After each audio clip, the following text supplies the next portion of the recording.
Hey, thanks for joining us here on BuffaloPlus.com as well on the Buffalo Plus Coverage YouTube channel, which now has triple-digit subscribers. Well done, everybody. Mike Catalana, Jenna, and myself. And Jenna, earlier today, you did a story on Mario Addison and the impact that he could bring to this team. And he's another guy that comes from Carolina where maybe we joke around about this connection all the time between Bean, McDermott, and Carolina, but maybe this year it really means something. I think this year it is different because a guy like Mario Addison or a Vernon Butler or a player like Josh Norman, these guys are expected to have a big role on this team. It's not really a backup type of situation. These are guys that are expected to have a lot of minutes in the game. And I think when you look at that, in the past, it's been guys like a Mike Tolbert or a Derek Anderson, obviously a Carolina connection, but players that weren't expected to have a bigger role on this team. So I think this year, we do joke, but I think it'll be different in the expectations of these guys because of the players that they're bringing in at the positions that they are. Jenna makes a really good point. If you look at the past history, they brought Star Lotulelei in to be a starter and paid him. Okay, so he's impactful. They thought Kelvin Benjamin was going to be that guy. I was wondering when he was going to get brought up. And he didn't do anything. And, I mean, we know Jenna ran him out of town. I would say ran him out of town, but with Benjamin, it was probably a slow, lazy walk out of town. Shots so fired. that didn't work, bringing Kelvin Benjamin in. But you look down the list of names. You mentioned Mike Tolbert, Kalen Clay here twice. Joe Webb. Yeah. You can never forget Joe Webb. The catch. No, he threw it. The throw, sorry. To Deontay Thompson, helped him get that win that got him in the playoffs.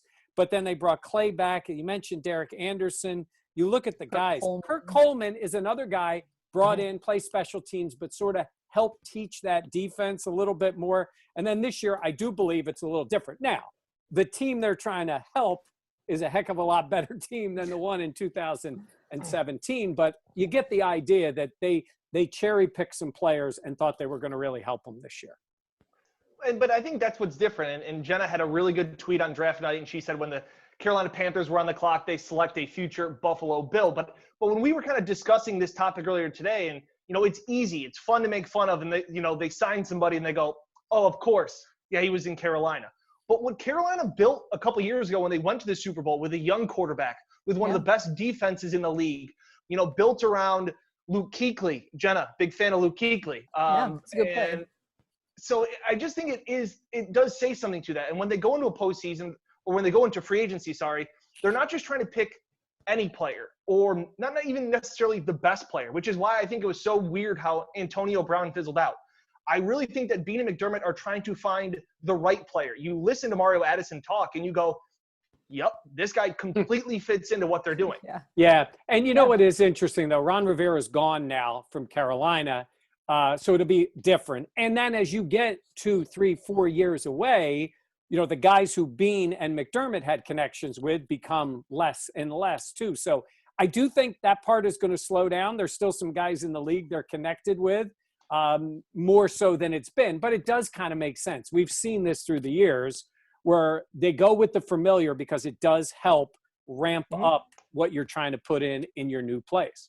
I mean, it makes so much sense when Sean McDermott and Brandon Bean first got to Buffalo. You're going to rely on those connections that you have. And especially when both guys came from Carolina, it makes sense for them to be going back to that. I mean, we look at even in our industry, it's like, Dan, you got this job. I knew you. I worked with you prior, So it makes sense to me that, especially when you're new and there's so many guys in the NFL, but to have a personal connection with someone, know their work ethic, know they're going to buy in, know all of those attributes that are huge for a program that's trying to really get it's onto its feet.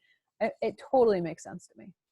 I just think it's really interesting because like we said, it's all fun and games to joke around about, but you look at some of these guys that they're adding, or you look at why Mario Addison said he really wanted to come here was when they had their joint practice last offseason and he went, these guys practice the right way. Like the coaching staff works, like all of those things. And all of a sudden it starts to be like, maybe it's not that funny. And all of a sudden teams want to come to Buffalo because of the culture. And I think that's part of it too, right, Mike?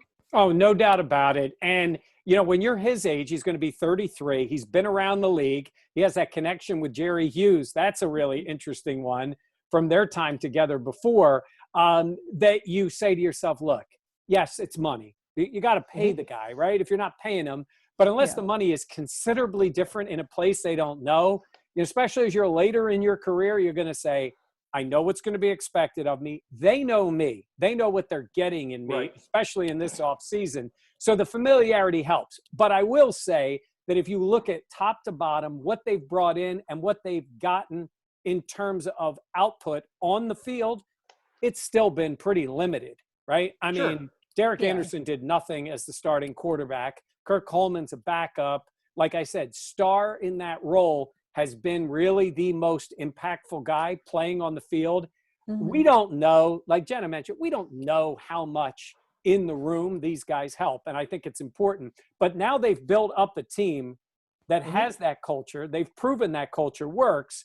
Now you say to Mario Addison, go play. Go do what you do, which is get the quarterback. And then I think that culture translates more on performance on the field.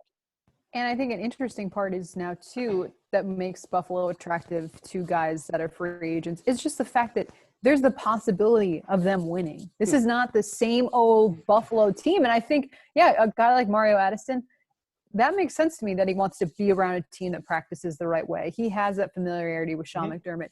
But he also knows he's going to a team that has the potential to put together, this window of a winning type of season. Playoff team, that type of thing. And that's huge. Like, don't get me wrong. I'm sure money is obviously a part of that, but at the same point, winning is a huge component of that as well. And it's also getting guys, especially I think Addison fits so well into this defensive line that rotates so many guys. And they asked Addison, hey, there's only 10 guys that have more sacks than him in the NFL since 2016. And I didn't even know his name before the season when he came to Buffalo. And when they asked him about that in a Zoom conference call, and he was kind of like, I don't care. I like flying under the radar. You just look at one of those guys and you walk around one Bills drive and there's 111th written on all the doors. Addison was the first guy to be like, my motto is everybody eats. I can't wait to rotate. And you start to be it was funny. We've joked around about that Carolina Buffalo connection. And then we've joked around for 2.5 years about culture and the process. It's real now. Yeah, the next step has to be what they did do in Carolina, when Sean McDermott was defensive coordinator. And what was the difference? In that year, the one guy that we haven't really referenced here who's out there as a free agent that the Bills aren't bringing in because they have a quarterback is Cam Newton. And in that year, he was spectacular. MVP.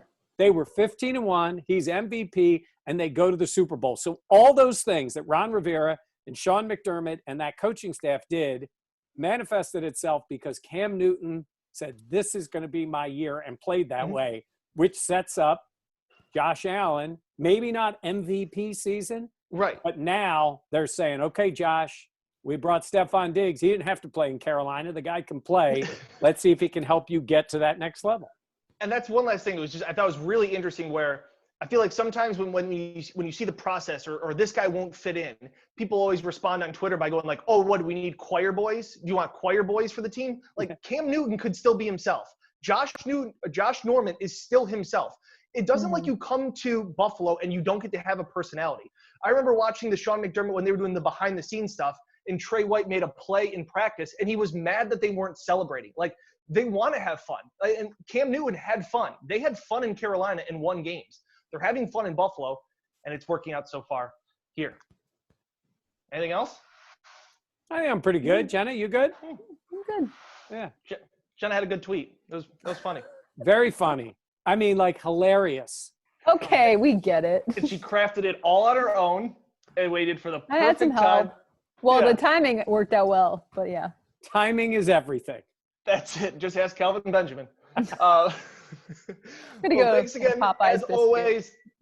Thanks for listening. Thanks for subscribing on the YouTube channel. Subscribe, comment, let us know. Also, Jenna made a good point last time. Let us know what you want us to cover and talk about. Oh, yeah. And if you've listened all this way, you must like us. Thursday night when the schedule's out, we're going to be on Facebook Live plus YouTube Live. We'll put our product out there talking about the schedule, what the Bills are facing, when the games are scheduled to be played. When the primetime games are. When the primetime games are, all those different things. It would be, something. It's no one would want to try to figure out all the primetime games because that would be ridiculous. But in this case, just what the Bills are going to do, I think Yep. that's what we're going to be talking about. Well said, Mike. Well said. Thanks for watching on BuffaloPlus.com and on the Buffalo Plus YouTube channel. Thanks so much for watching. For Mike and Jenna, I'm Dan.